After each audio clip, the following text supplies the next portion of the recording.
2014-2019 మధ్య ఆనాడు ముఖ్యమంత్రిగా పనిచేసిన నారా చంద్రబాబు నాయుడు గారు వైజాగ్ని ముఖ్యంగా ఉత్తరాంధ్రాని ఆర్థిక రాజధానిగా తీర్చిదిద్దుతానని చెప్పి ఆ రోజు బాటలు వేయడం జరిగింది. ఎన్నో పరిశ్రమలు తీసుకురావడం జరిగింది. కానీ 2019లో వైసీపీ గెలిచిన తర్వాత, జగన్మోహన్ రెడ్డి ముఖ్యమంత్రి అయిన తర్వాత ఉన్న పరిశ్రమలన్నీ, ఐటీ ఇండస్ట్రీలందరినీ కూడా వెళ్ళగొట్టడం ప్రజలందరికీ కూడా తెలుసు. అందుకే ఉత్తరాంధ్రలో ఒక్క సీటు కూడా రాకుండా వైసీపీని చిత్తుగా 2024 ఎలక్షన్స్లో ఓడించిన విషయం కూడా అందరికీ తెలిసిందే.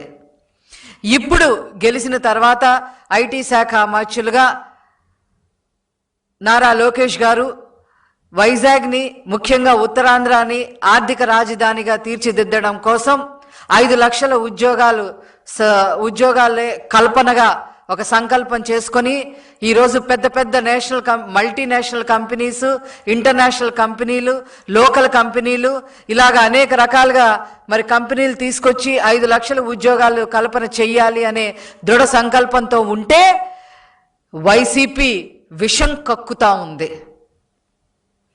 ఆ కంపెనీల్ని రాకుండా చేయడానికి నానా ప్రయత్నాలు చేస్తూ ఉంది. కోర్టుకు వెళ్తా ఉంది. టీసీఎస్ విషయంలో కోర్టుకు వెళ్తే కోర్టు అక్షంతలు కూడా వేయటం జరిగింది. అయినప్పటికీ కూడా ఏమాత్రం సిగ్గు ఎగ్గు లేకుండా, బుద్ధి లేకుండా ఈరోజు వైసీపీ మళ్ళీ విష ప్రచారం తన సోషల్ మీడియా ద్వారా, సాక్షి పేపర్ ద్వారా రాయటం పెడతా ఉంది. నాకేం అర్థం కావట్లేదు. ఏంటి వైసీపీకి ఎంతసేపు యువత గంజాయి బారిన, డ్రగ్స్ బారిన పడి తూగుతూ చచ్చిపోవాలని అనుకుంటున్నారా ఏంటి? యువత నాశనం అయిపోవాలని చెప్పి అనుకుంటున్నారా ఏంటి? కబ్జాల గురించి, భూ కబ్జాల గురించి పేటెంట్ రైట్ ఉన్న మీరు, ఈరోజు పేటెంట్ రైట్గా ఎదిగిన మీరు ఈరోజు భూ కబ్జాలు ఏయో జరుగుతున్నాయని విష ప్రచారం చేస్తారేంటి? ఆనాడు విజయసాయి రెడ్డి గారు, వైవి సుబ్బారెడ్డి గారు వైజాగ్ని జగన్మోహన్ రెడ్డి గారు రాసిచ్చిన విషయం అందరికీ తెలీదా? ఆనాడు విజయసాయి రెడ్డి గారు ఇప్పుడు అవన్నీ బయటకు వస్తాయనో ఏమో, మొత్తం మీద కామ్గా ఉన్నాడు ఆయన. బట్ అన్నీ కూడా బయటకు వస్తాయి. అతను ఎక్కడున్నా కూడా బయటకు వస్తాయి. ఏ పార్టీలో ఉన్నా కూడా బయటకు వస్తాయి. కొండల్ని ఆ రోజు కూతురికి దారాదత్తం చేసిన విషయం అందరికీ తెలీదా? ఋషికొండ చుట్టూ ఉన్న భూములన్నీ 1000 ఎకరాలు అల్లుడి పేరు మీద రాసేయటం, వైసీపీ ఎంపీగా ఉన్న విజయసాయి రెడ్డి ఆనాడు చేసిన భూ కబ్జాలు ఎవరికి తెలియవా? బే పార్క్ని ఎలా కొట్టేశారో వైజాగ్ ప్రజలకి తెలీదా? ఆంధ్ర రాష్ట్ర ప్రజలకి తెలీదా?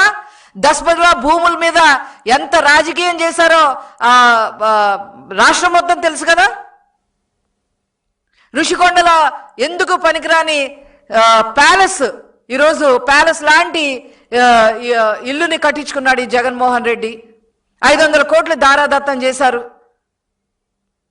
నాగార్జున కన్స్ట్రక్షన్ కంపెనీకి మధురవాడలో మరి 1500 కోట్ల పైన విలువ చేసే భూమిని మీరు ఎంత కప్పు చెప్పారండి?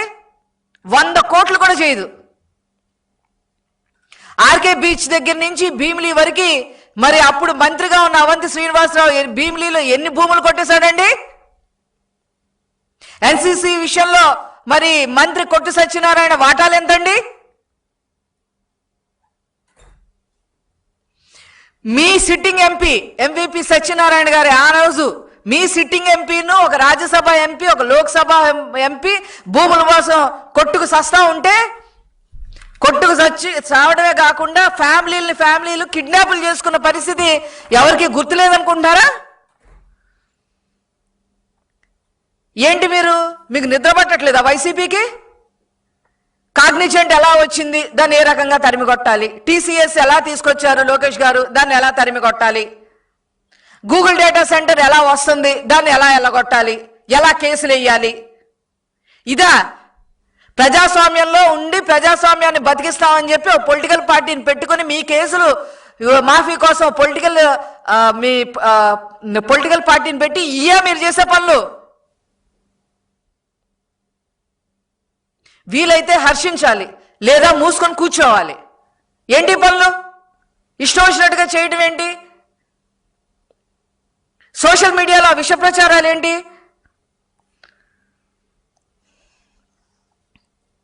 ఈరోజు మరి మీ వైసీపీ వాళ్ళే పేర్లు చదివితే చాలా అసభ్యంకరంగా ఉంటుంది. మీ వైసీపీ వాళ్ళే కేసులు వేశారు. ఈ భూములు దారాదత్తం అయిపోతున్నాయని చెప్పి వైజాగ్లో వైసీపీ వాళ్ళే కేసులు వేశారు. వైసీపీ హయాంలో జగన్మోహన్ రెడ్డి గారు ముఖ్యమంత్రిగా ఉన్నప్పుడు.